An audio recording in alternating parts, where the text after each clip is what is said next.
Hi everybody and welcome to Heel Heat. My name is George Coles, and on this episode we're reviewing AEW Collision from July 15th, 2023, and as a bonus, a 2-for-1 special, AEW Battle of the Belt 7, since they aired right back to back with each other. With that being said, if you haven't seen my shows before, I do grade everything on a 1 to 5 scale, 1 being the worst, 5 being the best. Let's jump right in. We start the show off with probably what was the most anticipated match of the card. FTR defending their tag team championships against Bullet Club Gold, Jay White and Juice Robinson in a 2 out of 3 falls match. And what can I say about this? This was easily the best tag team match I've seen in 2023 so far. Definitely the best tag team match since last year's trilogy with FTR and the Briscoe brothers. This was fantastic. I am so happy that we have Collision and we're seeing teams like FTR that weren't necessarily being focused on Rampage or Dynamite get more time to show what they are and how good they are. They've basically been on every single show. So has Bullet Club Gold, and this feud has been a running story throughout and is built to this. Bullet Club Gold to me is absolutely fantastic. I've been on record questioning how AEW would use Jay White and if it would have been smart for him to stay in New Japan instead, and I have to say I was wrong, because they've used him almost perfectly. Jay White in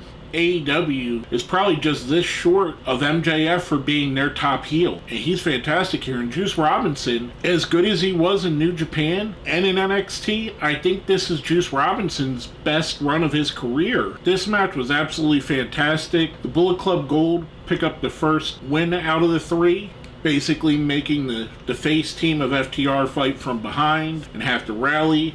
FTR picks up the second fall of the match, thus evening it up, making it more challenging. And then finally we come to the third and deciding fall, where as I'm watching, I'm thinking to myself, this is definitely in question. Are they going to give Bullet Club Gold the championship? And it really felt like it could go either way here. Ultimately, FTR does pick up the win, with Dax Harwood using the sharpshooter, which had been used by both teams several times in the match, which is great because it's in Calgary and we're in a match on a card that's highlighting Owen Hart significantly. There's a lot of callbacks and homages to Owen and Brett during the show.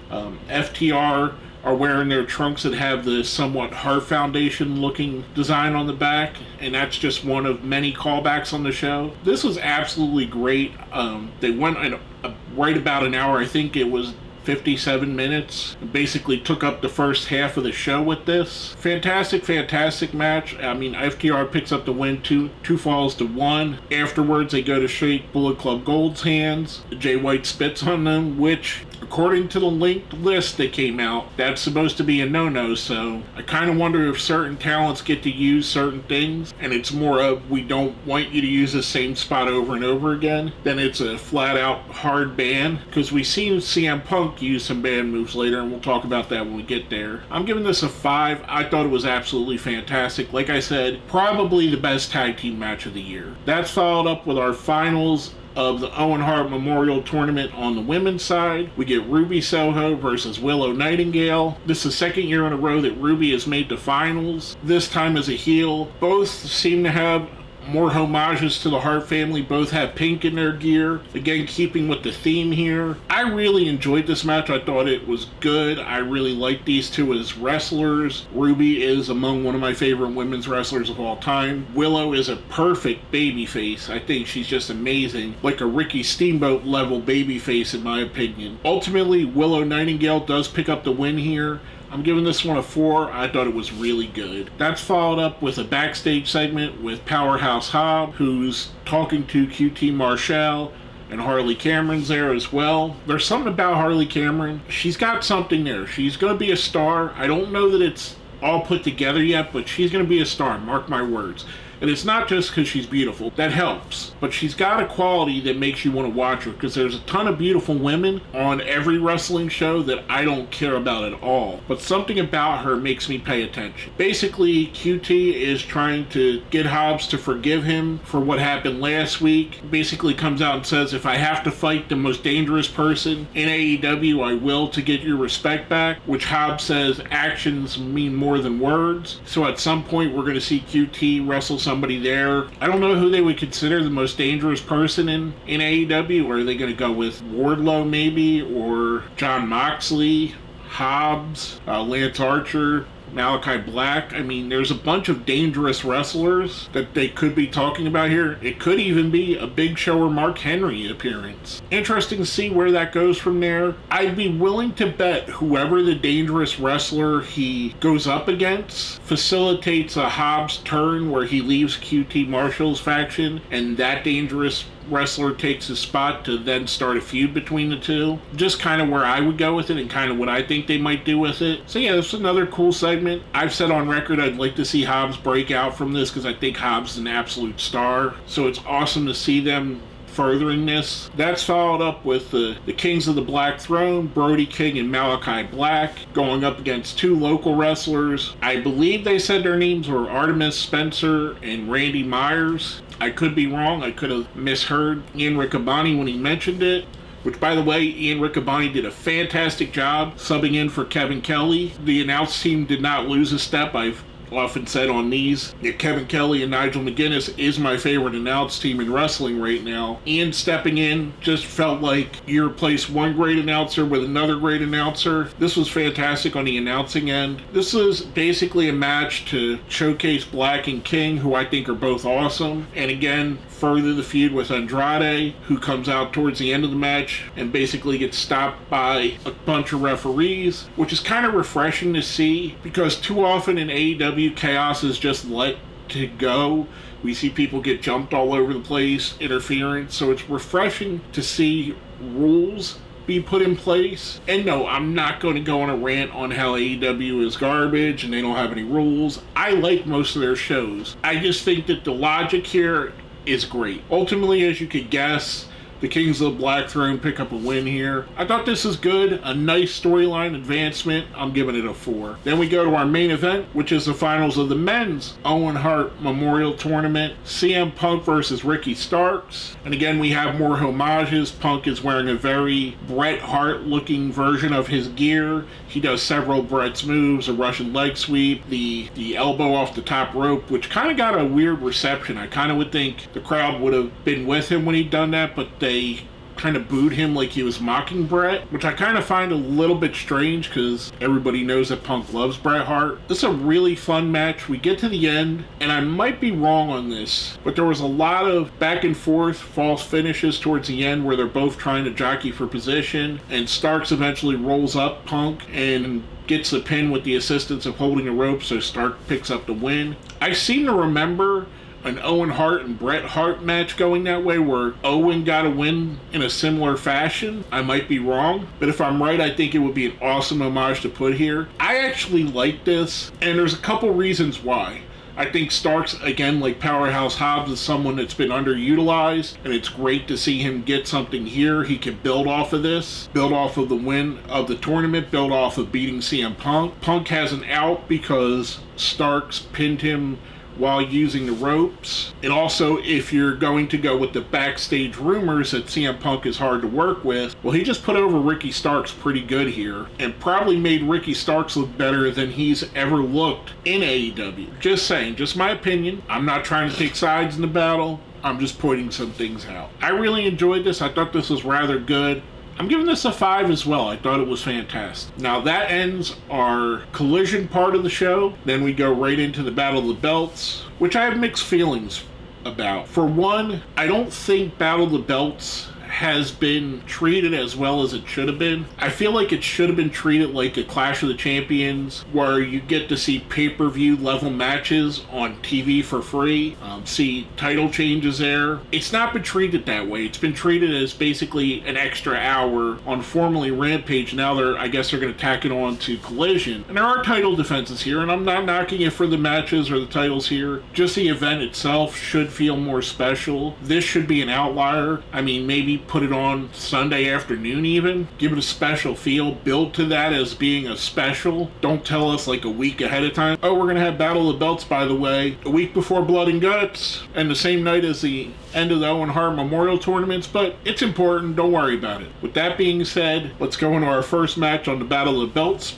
section of the show, we get Orange Cassidy defending his international championship against Lance Archer. And Archer, again, I think is someone that should be used more prominently and in a better role. He hasn't been thus far in AEW. He's been very hot and cold, disappears for months at a time, gets mini pushes, then his pushes go away. He's still paired with Jake Roberts, which, again, don't get me wrong, Jake's an absolute legend, but I don't see where Jake has added anything to Lance Archer's presentation, honestly. Even in this match, it kind of hurt it, and I'm going to take a position here that probably a lot of you aren't going to agree with. I think the Orange Cassidy gimmick has grown a little bit stale, and I like Orange Cassidy, don't get me wrong, I think he's a good wrestler. I like this slacker part of his gimmick, but honestly, it hasn't evolved much since the beginning, other than the fact we do get to see him kick it into high gear. I think there needs to be some sort of an evolution of the character, and I don't know what that evolution is or what it would be. Maybe he just needs to go away for a little bit because we have seen a lot of him. He's been probably the most dominant champion that they have, him or Jade Cargill when she had the TBS championship. I mean, they've mentioned it here, he's had 25 defenses of this title, and it feels like he's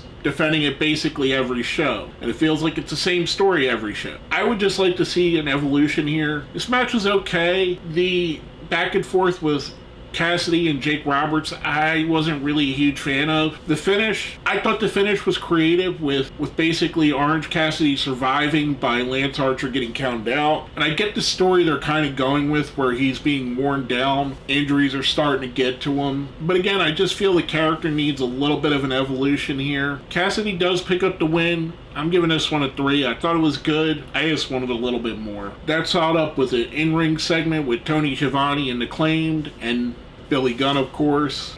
They come out and they do their shtick for the crowd, which the crowd is absolutely in love with them. Billy Gunn is more over here than probably he's been his whole life, even including the DX days. We find out that they have 2 matches next week. One will be against QT Marshall's group, and then the other, they're going to have a 6-man trios championship against the House of Black, which, remember, there is house rules in those matches, so the opponent gets to pick a rule. Hopefully they do the smart thing and pick something to their advantage.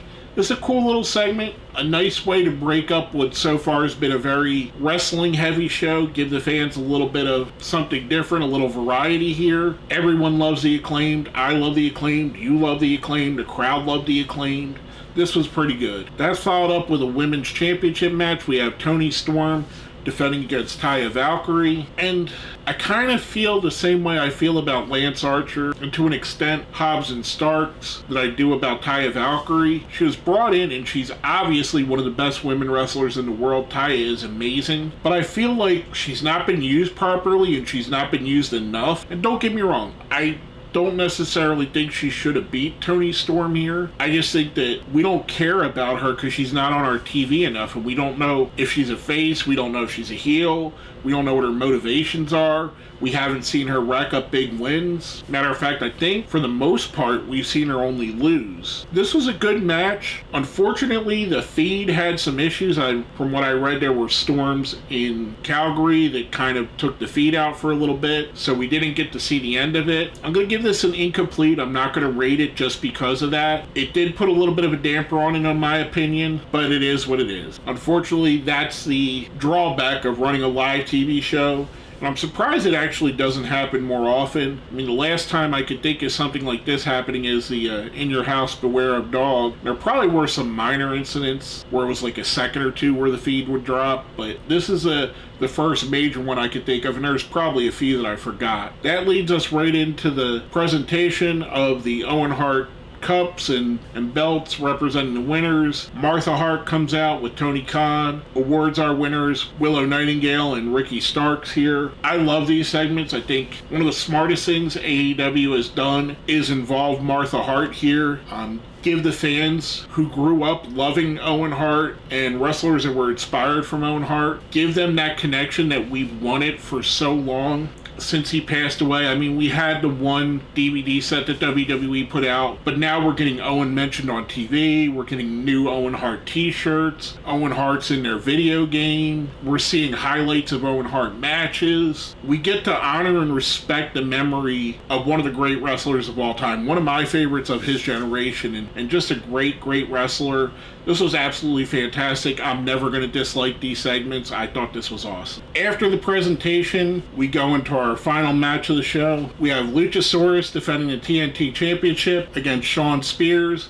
And again, Spears, another one of those people that, in my opinion, has been underused in AEW. And honestly, I feel like they gave us very little to care about with him here. Much like I said with Taya Valkyrie. I almost wonder if the two of them were put on the show because they're Canadian roots. Ultimately, this was never in doubt. None of the championship matches were. Luchasaurus picks up the win here. I thought this was good, but again, I'm a little bit on the fence on the TNT Championship. I think it's been really downvalued. I know there was some Scorpio Sky teases during the match, which maybe he comes back and wins it again, I think for the 4th time. I'm going to give this match a 3. I thought it was good. Not great. After that, we are shown a clip of the finish of the Taya Valkyrie and Toni Storm match, where Toni Storm won with the Storm Zero, which again is a pile driver, so much for that list of banned moves. I'm not really going to grade the Toni Storm and Taya match just because we didn't get to see the full thing. What we did, I thought, was good. It was on its way to being a good match, but I can't rate it because of the way it was presented. Overall, I do think the Collision half of this was better than the Battle of the Belts half. I feel like we lost a little bit of steam. I did enjoy the Acclaim segment and the presentation segment. The matches on the second half, I think, weren't as good as the matches on the first half. I mean, we started a show off with FTR versus Bullet Club Gold. That probably should have been the match that was considered to be Battle of the Belts, and just give us that one match and maybe move these to earlier in the show, and it may have peppered my opinion on them a little differently. It felt like the 3 championships on Battle of the Belts they gave us were not in question, whereas there was questions on who were winning the Owen Hart Championship or Owen Hart tournaments and who was going to win the tag championship. So there was more drama in the first half, in my opinion. Overall, I thought this was really good. Very much, like I said, top heavy. I'm grading it all as one big thing. I'm going to give it a 4. I thought it was entertaining. The strength of the tournament matches and FTR versus Bullet Club Gold carries the entire show, in my opinion. The segments on the second half I did enjoy better than the one segment we got on the first half, which was the Hobbs QT Marshall segment. I liked the Acclaim segment and the presentation segment better. But overall, again, I'm giving the show a 4. With that being said, let's smash that like button, share the video, subscribe if you haven't. If you see where it says join, that's how you become a channel member. Becoming a channel member definitely helps out. If you made it all the way to the end, let me know, do you think Orange Cassidy has grown stale? Do you think he needs a little bit of an evolution? Not so much a gimmick change, but maybe an evolution? Or do you like him just the way he is and think he's awesome? Let me know down here in the comments. With all that being said, my name is George Coles, and this has been my review of AEW Collision and Battle of the Belt 7.